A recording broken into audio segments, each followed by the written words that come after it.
You've probably heard the story. Somewhere in the mountains between Spain and France lives a people whose blood is different, rarer than anyone else's in Europe. And for decades, that rarity has been dressed up in whispers, ancient bloodlines, lost tribes, even a strain of DNA that supposedly isn't fully human. The Basque, Europe's champions of Rh-negative blood. But here's the problem with that story.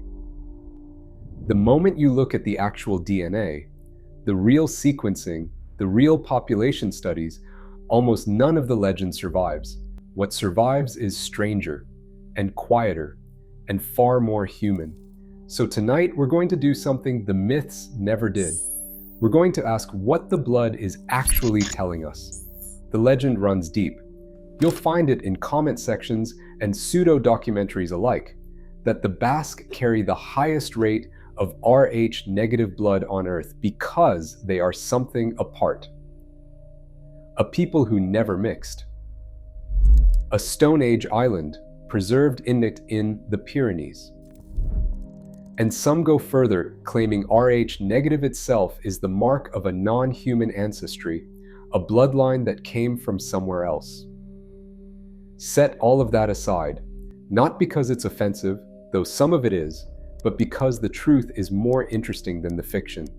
The Basque really are extraordinary, just not for the reasons you've been told. Let's start with the number everyone quotes.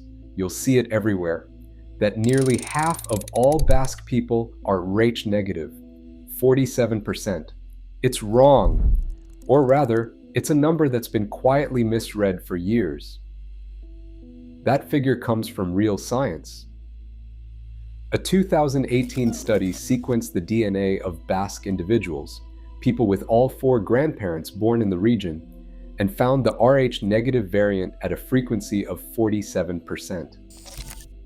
An earlier French Basque study put it even higher, past 50. But that's the frequency of the gene variant, not the number of people. Here's why that matters. Rh-negative is recessive. To actually be Rh-negative, you have to inherit the deleted gene from both parents, not one.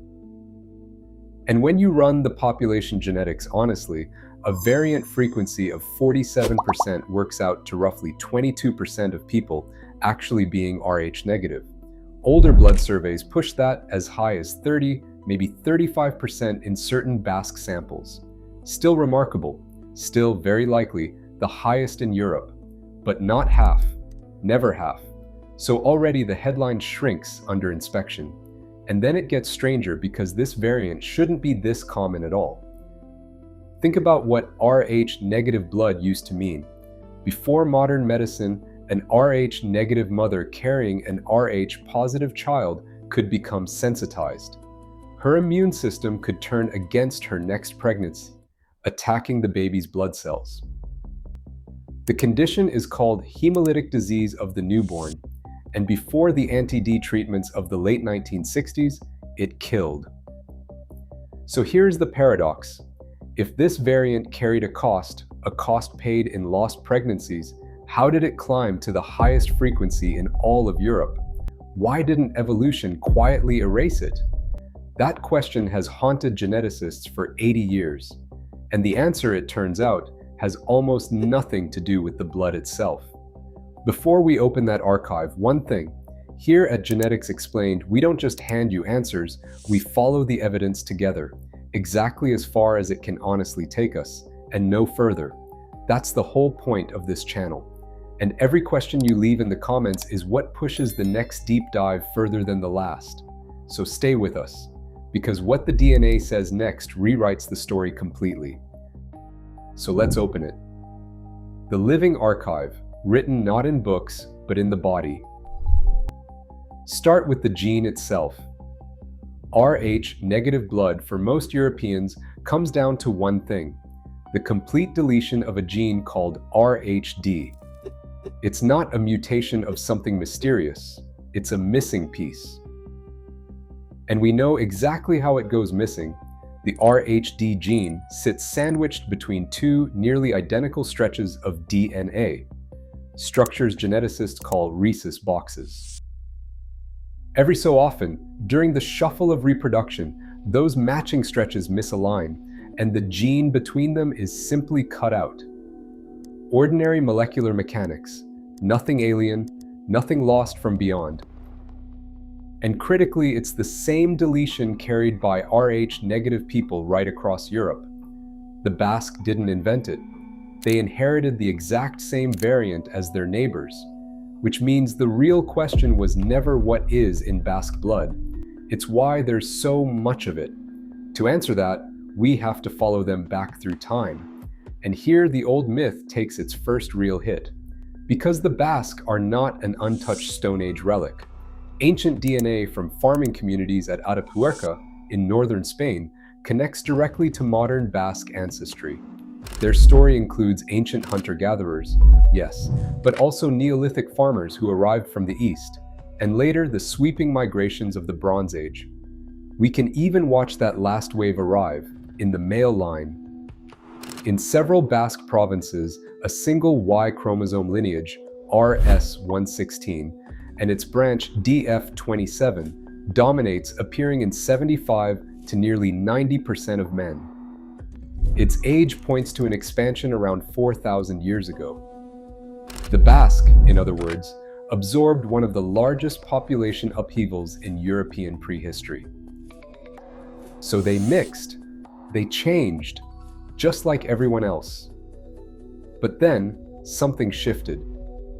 After the Iron Age, the gene flow slowed, while the rest of Iberia kept absorbing newcomers, Romans, and wave after wave after, the Basque received noticeably less.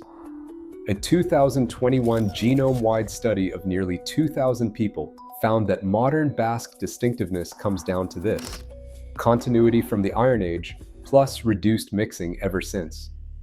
And the internal patterns tracked not just the mountains, but the language, Euskara, one of the only tongues in Europe unrelated to almost every other.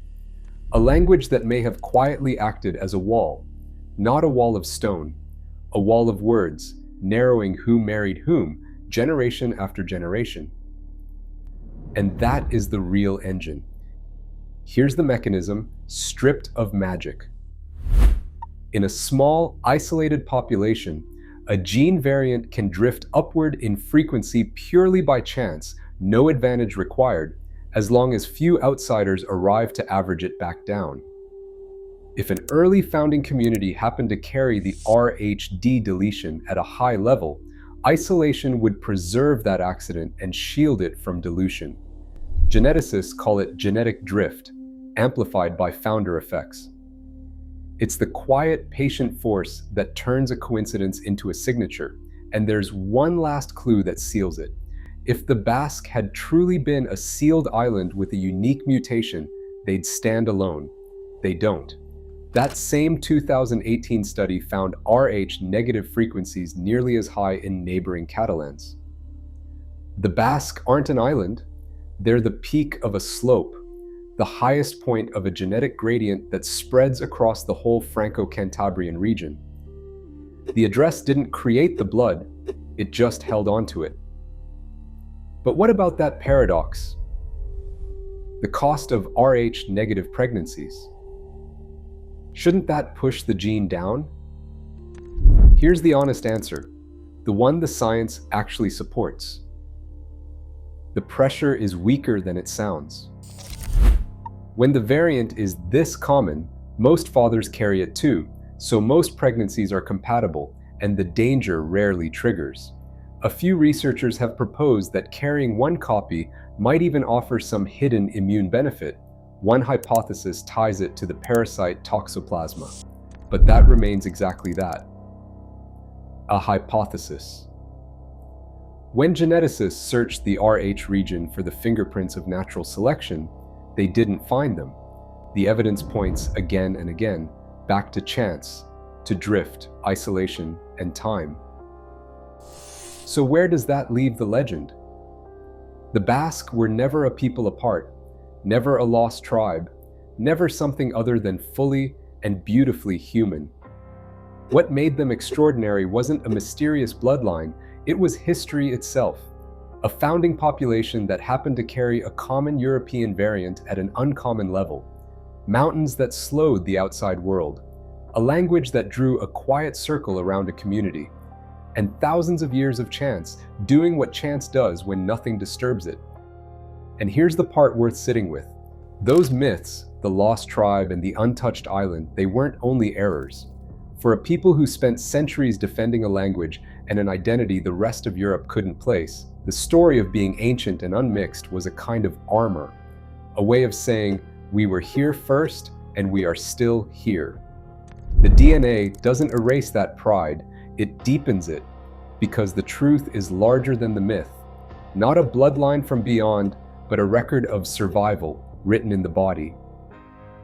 A signature left by a people who held on to their valleys, to their words, and to one small genetic accident that time turned into something unmistakably their own. And that's really where this leaves us, with a truth that turned out to be bigger than the myth. Thank you all so much for watching. Jump into the comments with any of your questions, any of your thoughts, your own surname, your own region, whatever your DNA has told you about where you come from. Drop it below, and let's keep digging into this together.